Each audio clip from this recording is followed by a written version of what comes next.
الحمد للہ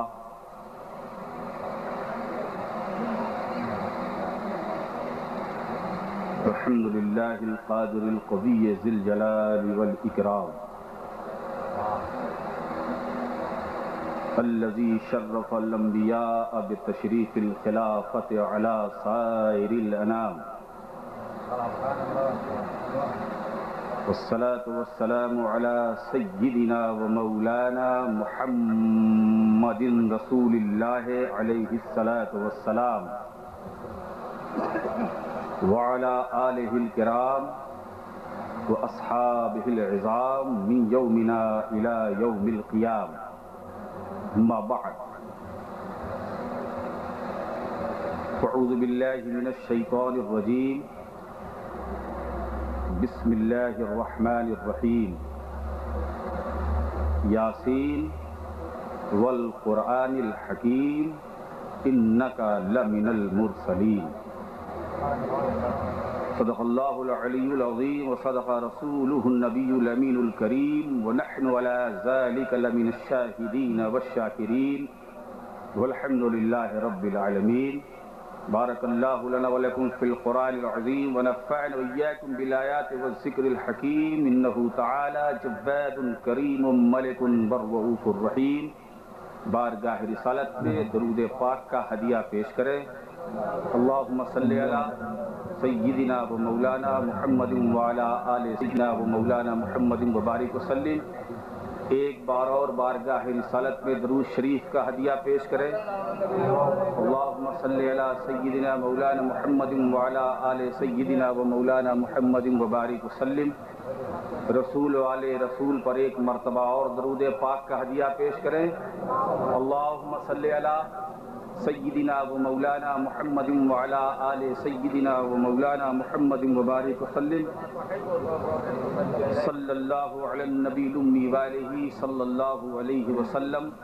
صلاۃ و سلام علیک یا رسول اللہ صلی اللہ تعالی علیہ وسلم۔ میں نے قرآن مقدس کی جس آیت مقدسہ کی تلاوت کا شرف حاصل کیا،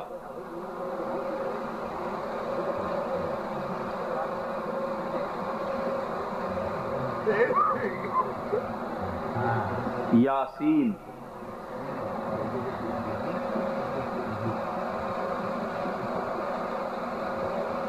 یہ بڑی ہی مشہور سورہ کریمہ ہے جس کو آپ سورہ یاسین کہتے ہیں۔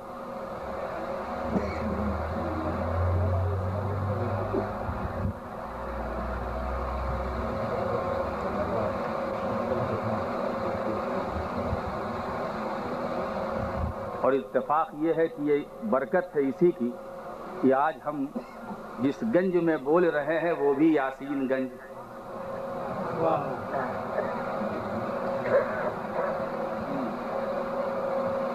یاسین قسم ہے حکمت والے قرآن کی،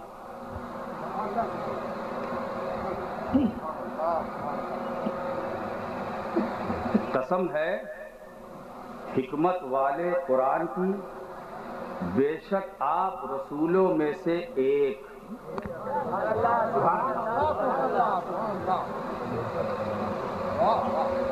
میں نے ایک کا ترجمہ جو کیا ہے کچھ اپنی طرف سے نہیں، لا من المرسلین، من کے اوپر جو لام ہے یہ اس کا معنی۔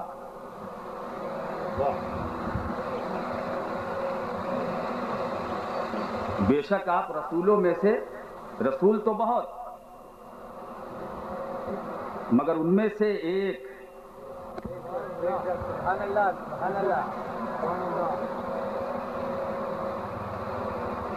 لیکن اس مقام پر مفسرین کرام جب اس کی تفسیر فرماتے ہیں تو والقرآن الحکیم سے شروع ہوتے ہیں، حالانکہ اس سے پہلے یاسین ہے۔ مترجمین کو بھی دیکھیے، جتنے بھی تراجم آپ کو ملیں گے یاسین کا کوئی ترجمہ نہیں۔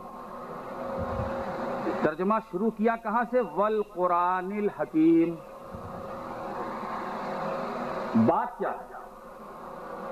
والقرآن الحکیم سے پہلے یاسین، تو ترجمہ چھوڑا کیوں جا رہا؟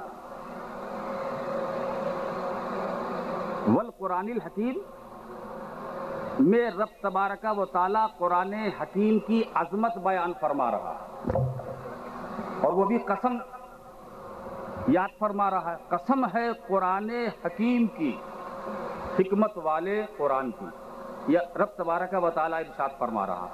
لیکن اس سے پہلے یاسین، اس کا کیا مطلب؟ ترجمہ نہیں معلوم.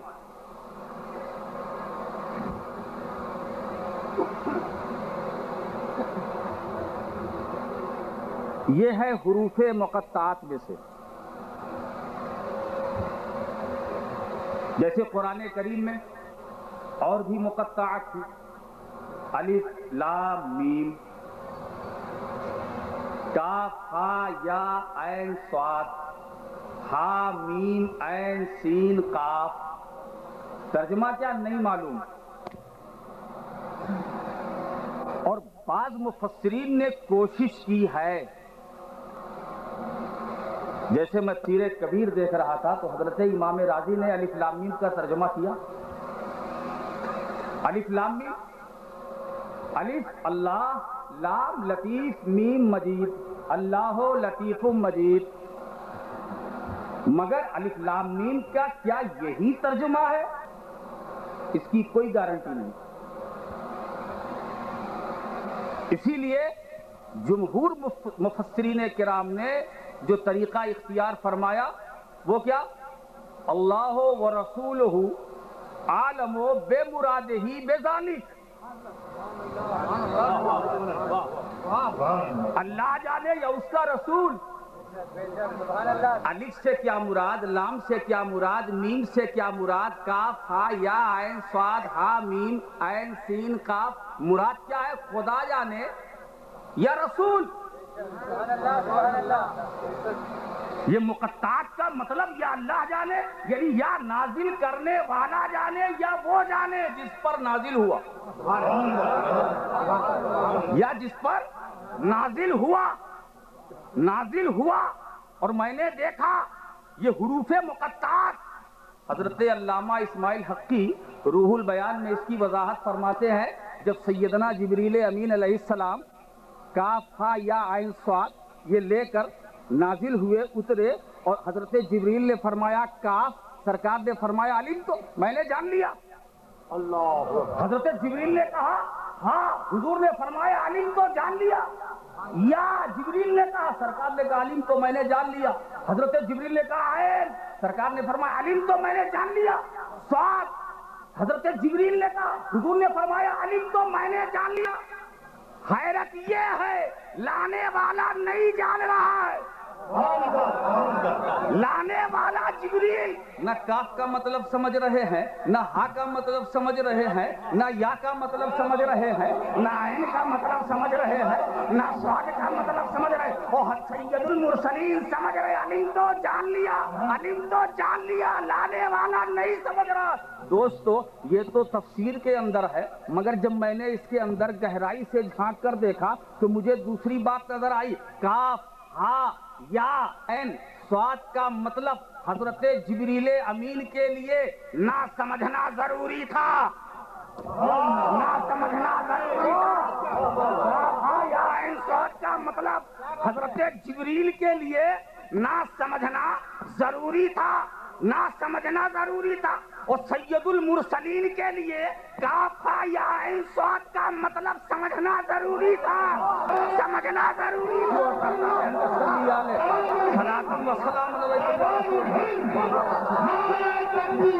دوستو اس مقام پر میں ایک جملہ پیش کرنا چاہتا ہوں. علماء اہل سنت ہیں، مشائخین عظام ہیں، اور بہت محتاط انداز ذرا غور فرمائیے گا. میرا خدا پڑھانے والا اور رحمان علم القرآن، پڑھانے والا رحمان، پڑھنے والا حبیب رحمان، اور پڑھنے والے نے جسے پڑھا وہ ہے قرآن.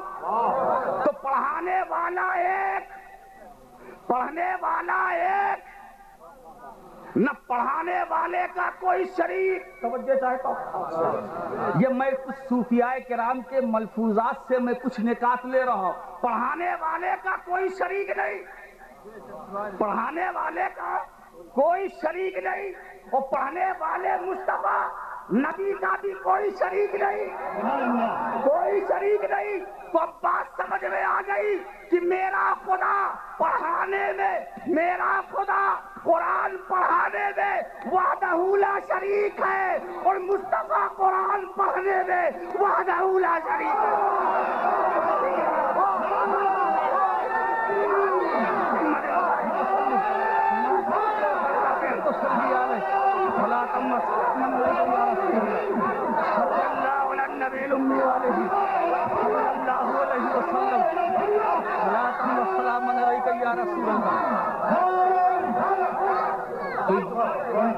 تو یہ مقطعات ہیں.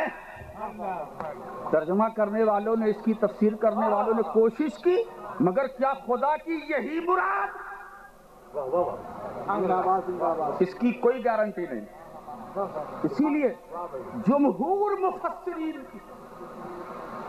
کا یہ شاندار اور احتیاطی قدم اللہ و رسولہ عالم بے مراد ہی بذالک، خدا جانے یا مصطفیٰ جانے، کاف سے کیا مراد اللہ جانے، رسول اللہ جانے، ہاں سے کیا مراد، یا سے کیا مراد، عین سے کیا مراد، صاد سے کیا، خدا جانے یا نبی.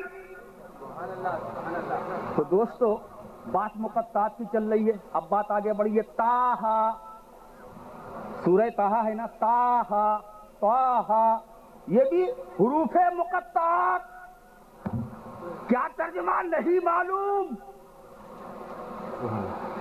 یاسین کیا ترجمہ نہیں معلوم، نہیں معلوم. علم کا غلط استعمال مت کرنا، ترجمہ مت کرنا، ورنہ ترجمہ کچھ کرو گے، ترجمہ کرو گے جاؤ گے کہیں.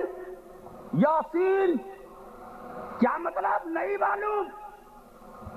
مگر علماء اس مقام پر اتنا ضرور فرماتے ہیں، ترجمہ تو نہیں معلوم مگر اتنا معلوم ہے کہ یہ صفت رسول ہے. اتنا معلوم ہے یہ نبی کی صفت. یاسین صفت رسول، تاہا صفت رسول. تاہا کا معنی نہیں معلوم مگر ہے صفت رسول. یاسین کا معنی نہیں معلوم مگر ہے صفت رسول. سنو، یہ نبی کی صفت ہے جسے ہم یاسین کہتے ہیں. تو جب صفت رسول کا علم ہمیں نہیں تو نبی کی ذات کا علم کیسے ہوگا؟ نبی تو جس رسول کی صفت کا علم ہمیں نہیں، اس کی حقیقت اور بات حقیقت کی آئی تو حقیقت کیا؟ تو سرکار خود فرماتے، یا ابا بکر لم یعرفنی حقیقتا غیر ربی، یا ابا بکر لم یعرفنی حقیقتا غیر ربی. مگر ایک بات بتاؤں دوستو، یہ روایت ہے، حدیث پاک ہے، مگر اللہ کے رسول نے اپنا مخاطب کسے بنایا؟ حضرت صدیق اکبر کو. صدیق اکبر سے خطاب، یا ابا بکر. صحابہ تو اور بھی ہیں، صحابہ تو اور بھی ہیں، مگر نبی نے مخاطب کسے بنایا؟ حضرت ابو بکر صدیق کو. اور حضرت صدیق کے بارے میں دوسری روایت کیا ہے؟ ابو بکر عالم. اس کو امام بخاری نے بھی نقل کیا. گروہ صحابہ میں حضرت صدیق اکبر عالم ہیں. عالم، عالم مانے زیادہ جاننے والے، جس کے پاس علم کی کثرت وہ عالم. تو نبی نے کیا فرمایا؟ ابو بکر عالم. مطلب پیغمبر نے یہ مزاج دے دیا کہ جب میری حقیقت کا علم عالم کو نہ ہو سکا تو عالم کو کیا ہو پائے گا؟ جب عالم کو نہ ہو سکا تو عالم کو کیا ہو پائے گا؟ اور دوسری مجھے ابو نعیم کی ایک روایت مجھے یہ بھی ملی، میں طلعت الشمس ولا غربت علی احد بعد النبیین افضل من ابی بکر الا ان یکون نبی، کہ روئے زمین پر انبیاء کے بعد کسی پر آفتاب طلوع ہوا نہ غروب ہوا جو انبیاء کرام کے بعد صدیق اکبر سے زیادہ فضیلت والا ہو۔ صدیق اکبر سے تو زبان رسالت نے کیا کہا؟ افضل۔ زبان رسالت نے فرمایا افضل، یعنی مطلب پیغمبر نے امت کو ذہن دے دیا جب میری حقیقت کا علم صدیق جیسے افضل کو نہ ہو سکا تو تم جیسے فاضل کو کیا ہو پائے گا؟ فاضل کو کیا ہو پائے گا؟ اور دوسرے دوستو، حقیقت محمدی کا علم افضل کو نہیں فاضل کا، ارے وہ اس فاضل کو تو ہو ہی نہیں سکا جو فضل سے نکلا ہے، تو اسے کیا ہو پائے گا جو فضول سے نکلا ہے؟ اللہم صلی علی سیدنا محمد وعلی آلہ سیدنا مولانا محمد مبارک وسلم کما تحب و ترضی بان تصلی علیہ صلاۃ و سلام علیک یا رسول اللہ صلی اللہ تعالی وسلم۔ یا ابا بکر لم یعرفنی حقیقتا غیر ربی، اے ابو بکر میری حقیقت کو میرے رب کے سوا کوئی نہیں جانتا، یعنی مجھے کسی نے پہچانا نہیں، مجھے کسی نے پہچانا نہیں۔ میں شرح شمائل ترمذی کی ایک بات پیش کروں، فرماتے ہیں اکثر الناس عرفوا اللہ وما عرفوا رسول اللہ۔ اور یہی موقف صوفیہ کا بھی ہے کہ بہت سے لوگ ایسے ہیں جنہوں نے خدا کو پہچان لیا مگر رسول کو نہ پہچان سکے، رسول کو نہ پہچان سکے۔ اس لیے دوستو بات یہ ہے، علماء فرماتے ہیں کہ چہرہ مصطفیٰ پر ہیبت و جلال کے 70,000 پردے پڑے ہیں، ہیبت و جلال کے 70,000 پردے پڑے ہیں، اور علماء فرماتے ہیں اس مقام پر اگر ایک پردہ چہرہ رسول سے سرک جائے، ہٹ جائے، تو سارا عالم جل کر راکھ ہو جائے، سارا عالم جل کر راکھ ہو جائے۔ آپ ذرا خیال کرتے چلے، نبی کو دیکھنا آسان نہیں، اسی لیے صوفیہ بھی فرماتے وما عرفوا رسول اللہ، نبی کو پہچان نہیں سکے، یعنی خدا کی معرفت حاصل کرنے والے بھی نبی کو نہیں پہچان سکے۔ کیوں؟ اس لیے کہ اس نور محمدی پر بشریت کا پردہ پڑا ہوا ہے، اب وہ ہٹے تب سمجھ میں آئے، مگر وہ ہٹے گا تو صرف نور ہوگا، صرف نور ہوگا۔ تو دوستو سمجھنا آسان نہیں، پہچاننا آسان نہیں، تو نہیں پہچان سکے تو اے ابو بکر میری حقیقت کو میرے رب کے سوا کوئی نہیں جانتا، بنانے والا جانے یا بننے والا جانے، بنانے والا جانے یا بننے والا جانے۔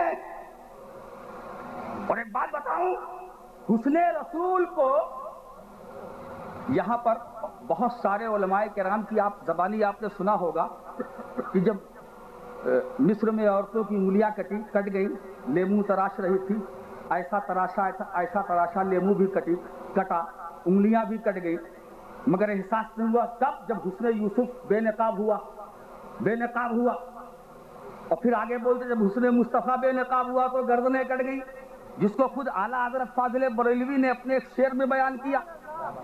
حسن مصطفیٰ بے نقاب ہوا، عرب کے جوانوں کی گردنیں کٹ گئی۔ دوستو فرق ہے، مصر کی عورتوں کی انگلیاں کٹی مگر بے نقاب، حضرت یوسف علیہ السلام کے حسن کو دیکھ لیا، مگر جب عرب میں گردنیں کٹی جوانوں کی تو حسن مصطفیٰ کو دیکھا نہیں، گردنیں کٹ گئی، حسن مصطفیٰ دیکھا نہیں، گردنیں کٹ گئی۔ دوستو اس مقام پر علماء فرماتے ہیں کہ اللہ نے اپنے محبوب کے حسن و جمال کو اپنے ملاحظے کے لیے بنایا، اپنے محبوب کے حسن و جمال کو خدا نے اپنے ملاحظے کے لیے بنایا، ہمارے دیکھنے کے لیے نہیں، ہمارے دیکھنے کے لیے نہیں۔ کسی نگاہ میں یہ طاقت نہیں جو حسن مصطفیٰ اور جمال محمدی کو دیکھ سکے، جمال محمدی کو دیکھ سکے، حسن رسول کو دیکھ سکے،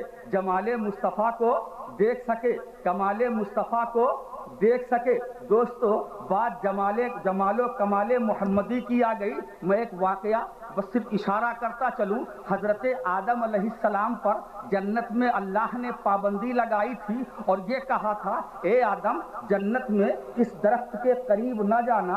اس کا ذکر سورہ بقرہ کے اندر ہے، لا تقربا هذه الشجرہ، اے آدم و حوا جنت میں اس درخت کے قریب نہ جانا۔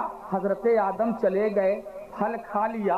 مفسرین کرام کا اختلاف ہے کون سا پھل تھا، کیسا پھل تھا، مجھے اس اختلاف میں جانے کی ضرورت نہیں۔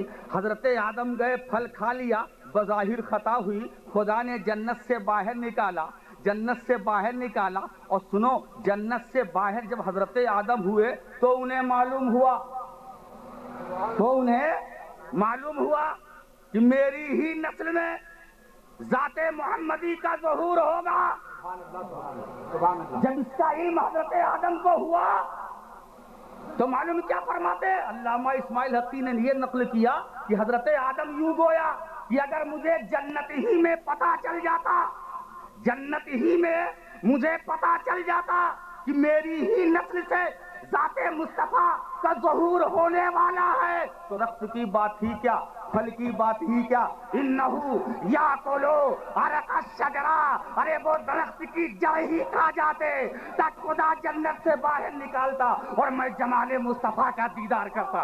جمال سیدنا مولانا محمد وعلی سیدنا مولانا محمد مبارک وسلم کما تحب و ترضى بأن تصلی علیہ صلاۃ و سلام علیک یا رسول اللہ صلی اللہ تعالی وسلم۔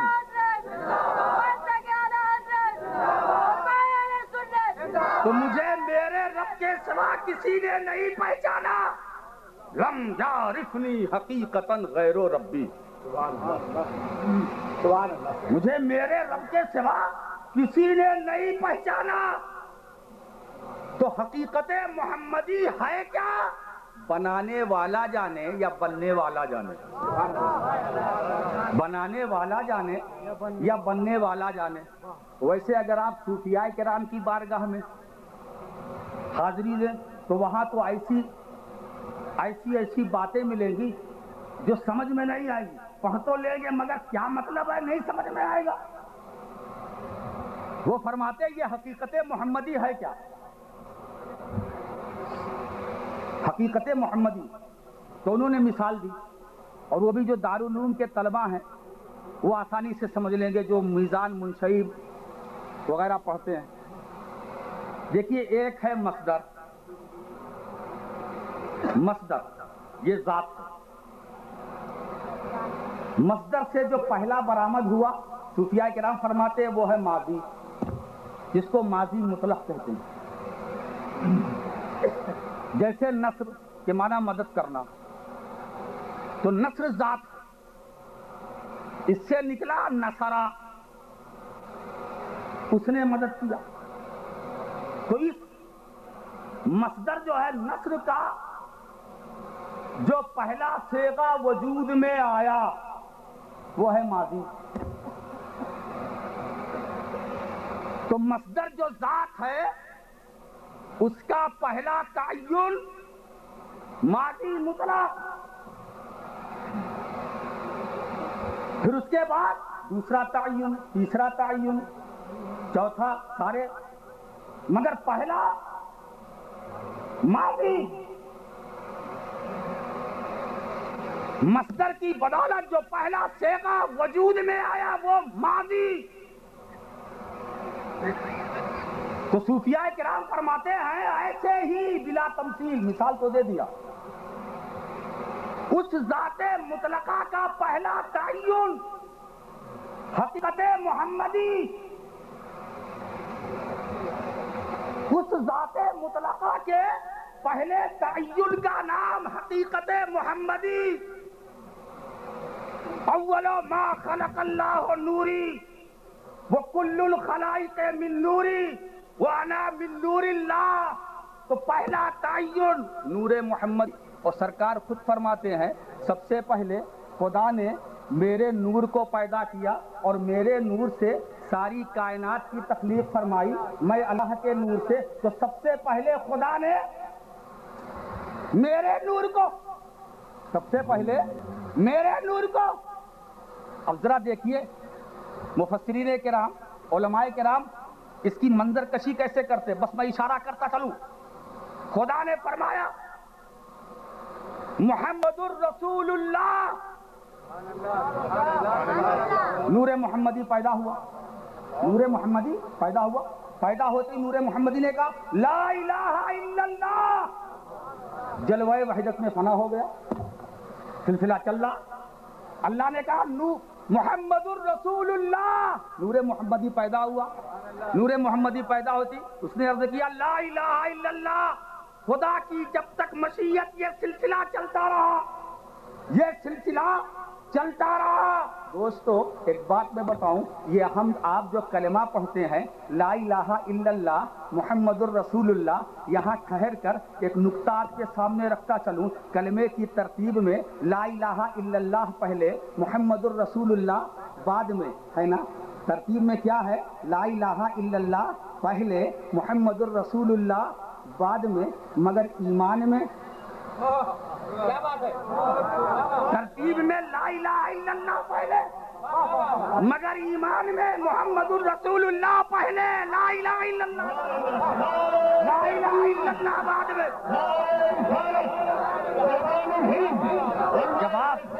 جواب کلمے کی ترتیب میں لا الہ الا اللہ پہلے اور محمد الرسول اللہ بعد میں، مگر ایمان میں محمد الرسول اللہ پہلے، لا الہ الا اللہ بعد میں، لا الہ الا اللہ بعد میں، ترتیب میں لا الہ الا اللہ پہلے، ایمان میں محمد الرسول اللہ پہلے۔ یہاں سے ایک نقطہ اور ملا، معلوم ہوا ایمان لا الہ الا اللہ میں نہیں، توجہ چاہتا ہوں، ایمان لا الہ الا اللہ میں نہیں، محمد الرسول اللہ میں ہے، محمد الرسول اللہ میں ہے۔ دوستو ایک بات بتاؤں، یہاں ایک جملہ عرض کرتا چلوں، اللہ پہلے، اللہ پہلے، محمد الرسول اللہ، ذرا دیکھیے، اللہ پہلے اور محمد صلی اللہ علیہ وسلم پہلے، محمد الرسول اللہ بھی پہلے، اللہ پہلے، محمد الرسول اللہ پہلے، مگر فرق ہے اللہ شان میں پہلے اور محمد الرسول اللہ ایمان میں پہلے۔ مولانا محمد تحب و ترضى بأن تصلي عليه صلاة وسلام عليك یا رسول اللہ۔ بات یہ چل رہی تھی کلمے کی یہ ترتیب لا الہ الا اللہ محمد رسول اللہ۔ میں آپ سے پوچھنا یہ چاہتا ہوں، جب ایمان میں محمد الرسول اللہ پہلے اور لا الہ الا اللہ بعد میں، تو کلمے کی ترتیب بھی کچھ ایسی ہی ہونی چاہیے تھی کہ پہلے محمد الرسول اللہ بعد میں لا الہ الا اللہ۔ اب اسی سوال کا جواب دے کر میں اپنا کلام بھی بند کر دوں۔ دوستو اب بات آئی وہیں پر جہاں سے میں نے شروع کیا تھا، بولو لا الہ الا اللہ کس کا کلام اور محمد الرسول اللہ کس کا کلام؟ محمد الرسول اللہ کلام، متکلم اللہ، محمد الرسول اللہ قول، قائل اللہ، محمد الرسول اللہ ذکر، ذاکر اللہ، محمد الرسول اللہ اسی طرح لا الہ الا اللہ کلام، متکلم رسول اللہ، لا الہ الا اللہ قول، قائل رسول اللہ، لا الہ الا اللہ ذکر، ذاکر رسول اللہ۔ اب بتاؤ دوستو، اسی لیے ترتیب ہم نے پہلے دی، اب بتاؤ سب سے پہلے لا الہ الا اللہ کس نے کہا؟ نبی نے۔ اور سب سے پہلے محمد الرسول اللہ کس نے کہا؟ اللہ نے۔ تو لا الہ الا اللہ پہلے مصطفیٰ نے کہا، اسی لیے ترتیب میں لا الہ الا اللہ پہلے، کہ مصطفیٰ کی سنت پہلے ادا کرو، بعد میں خدا کی سنت۔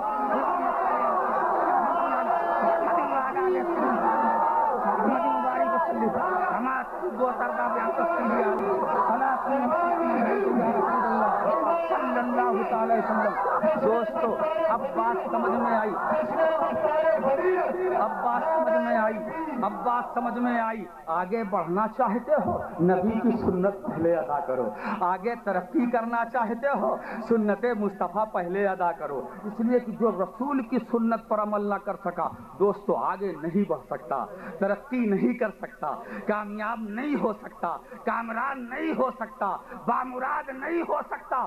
دوستو اگر تم دنیاوی ہو یا اخروی ہو ترقی چاہتے ہو تو نبی کے ہو جاؤ، نبی کے ہو جاؤ، یہاں بھی کامیاب وہاں بھی کامیاب، یہاں بھی کامیاب وہاں بھی کامیاب۔ تو یاسین صفت رسول، یاسین صفت رسول۔ اب دوستو بات سمجھ میں آ گئی کہ بعد میں قرآن کا ذکر ہے اور اس سے پہلے یاسین کہہ کر صاحب قرآن کا ذکر ہو رہا ہے، صاحب قرآن کا ذکر ہو رہا ہے۔ اب معاملہ صاف ہو گیا، صاحب قرآن میرا رسول بھی بے مثال، اور جو قرآن ساتھ لے کر آیا وہ قرآن بھی بے مثال، تو خدا بے مثال، رسول بے مثال اور قرآن بے مثال، ہمیں تین بے مثال ملا۔ یہ خدا کا فضل ہے، سرکار کا کرم ہے۔ وآخر دعوانا ان الحمد للہ رب العالمین۔